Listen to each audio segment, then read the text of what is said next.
In the heart of a lush, green valley, there lay a small village named Brambleton. This village was like no other, for it was surrounded by a mysterious forest known as the Whispering Woods. The trees in this forest were ancient, their trunks wide and gnarled, their branches stretching high into the sky. The villagers often spoke of the strange noises that could be heard from deep within the woods, the rustling of leaves that sounded like whispers, the distant laughter of unseen children, and the eerie howls that echoed in the night. The people of Brambleton lived in harmony with nature, tending to their fields and raising their livestock. They were simple folk who believed in the old tales passed down from generation to generation. Among these tales, the one about the Whispering Woods was the most feared. It was said that those who ventured too far into the forest were never seen again. The elders of the village warned the young ones never to stray beyond the edge of the trees, for the woods were alive with magic, both good and evil. In this village lived a boy named Rowan. He was a curious lad of 16 with a restless spirit and a thirst for adventure. Rowan had grown up listening to the stories of the Whispering Woods, but unlike the other children who were frightened by them, he was intrigued. The idea that there was a place so close to home yet so full of mystery filled him with excitement. Rowan's parents were farmers, and they often relied on him to help with the daily chores. But as he grew older, Rowan found himself daydreaming more and more about the world beyond Brambleton. He longed to see what lay beyond the village, beyond the woods. His best friend, Alara, shared his sense of wonder. Alara was a year younger than Rowan and had a sharp mind and a kind heart. She loved books and often spent her time reading about distant lands and mythical creatures. Together, they would sit by the edge of the woods, discussing the possibilities of what might lie within. One day, as the autumn leaves began to fall and the air grew crisp, Rowan made a decision. He would enter the Whispering Woods and explore its depths. He confided in Alara, who, though nervous, agreed to join him. They knew it was risky, but the thought of discovering something extraordinary was too tempting to resist. Early one morning, before the sun had fully risen, Rowan and Alara set off towards the forest. They carried with them only the essentials, a small pack of food, a lantern, and a knife each for protection. The villagers were still asleep, and the village was quiet, save for the occasional crow of a rooster. As they approached the edge of the forest, the trees seemed to loom taller, their branches twisting like the arms of giants. A cool breeze rustled the leaves, and Rowan thought he heard a faint whispering sound. He glanced at Alara, who gave him a reassuring nod. With a deep breath, Rowan stepped into the forest, Alara close behind. The Whispering Woods was unlike any place they had ever seen. The trees were ancient and towered above them, their trunks thick and knotted. The ground was covered in a blanket of moss and fallen leaves, which muffled their footsteps. The air was cool and damp, and the light that filtered through the canopy was soft and golden. As they ventured deeper, the whispering grew louder, but it was not threatening. It was as if the forest was alive, speaking in a language only it could understand. Hours passed as they walked, and the forest seemed to change around them. The trees became denser, and the undergrowth thicker. They came across strange plants with vibrant colors and shapes they had never seen before. Alara, who had a keen interest in botany, was fascinated. She paused frequently to examine the plants, jotting down notes in a small notebook she had brought with her. As midday approached, they reached a small clearing. In the center of the clearing stood an enormous tree, its trunk as wide as a house. The tree's bark was a deep, rich brown, and its leaves shimmered with a silver hue. Rowan and Alara stood in awe, for they had never seen a tree so majestic. "This must be the heart of the Whispering Woods," Alara whispered, her voice filled with wonder. Rowan approached the tree cautiously. As he reached out to touch its bark, the whispering in the forest grew louder, more urgent. He hesitated, feeling a strange energy emanating from the tree. But his curiosity got the better of him, and he placed his hand on the trunk. The moment his hand touched the tree, the forest fell silent.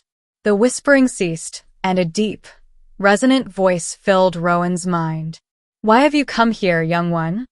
Rowan jerked his hand back, startled. He looked around, but there was no one else in the clearing. The voice seemed to come from the tree itself. "I am sorry," Rowan stammered. "We meant no harm. We were just curious about the forest." Alara, who had been watching from a few steps away, hurried to Rowan's side. "Who are you talking to?" she asked, her voice laced with concern. "The tree," Rowan whispered back. "It spoke to me." Alara looked at the tree, her eyes wide. "What did it say?" Before Rowan could answer, the voice spoke again, this time addressing both of them. "You have entered the Whispering Woods, a place of ancient magic.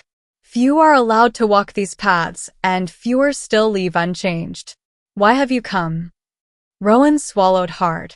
"We wanted to explore, to see what lies within the forest.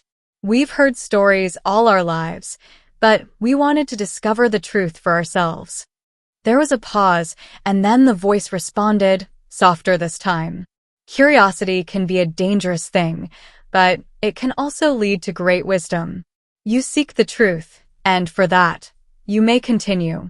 But be warned, the forest tests those who enter. Only the pure of heart will find what they seek." The voice faded, and the whispering resumed, softer now, almost like a lullaby. Rowan and Alara exchanged a glance, their hearts pounding with both fear and excitement.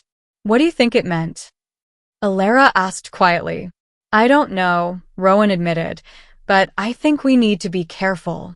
They decided to rest for a while in the clearing before continuing their journey. As they sat beneath the great tree, Alara couldn't help but wonder about the magic of the forest. She had always believed that there was more to the world than what they could see, but now she had proof. As the afternoon wore on, they resumed their exploration, venturing further into the woods. The forest grew darker, and the trees seemed to close in around them. The whispering was constant now, a background hum that filled their minds. It was both comforting and unsettling, as if the forest was watching their every move. As they walked, they began to notice strange things, footprints in the mud that didn't belong to any animal they knew, the sound of laughter that seemed to come from nowhere, and shadows that moved even when there was no breeze. They came across a small brook, its water clear and cold. They knelt down to drink, but as soon as Rowan's hand touched the water, it rippled, and a face appeared on its surface. The face was that of a young woman, her features delicate and ethereal. She had long, flowing hair that seemed to blend with the water, and her eyes were a deep, shimmering blue. "Who are you?" Rowan asked, his voice barely above a whisper. The woman smiled, her expression kind but sad. "I am a spirit of the forest," she replied. "I once lived in a village much like yours, but I was drawn to the magic of the Whispering Woods. I entered the forest, seeking knowledge, but I was not strong enough to withstand its power. Now I am bound to this brook, a guardian of the water." Alara, who had been watching in silence, finally spoke. "Is there a way to help you? To free you?"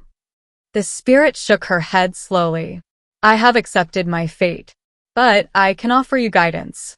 The forest is full of secrets, and not all of them are friendly.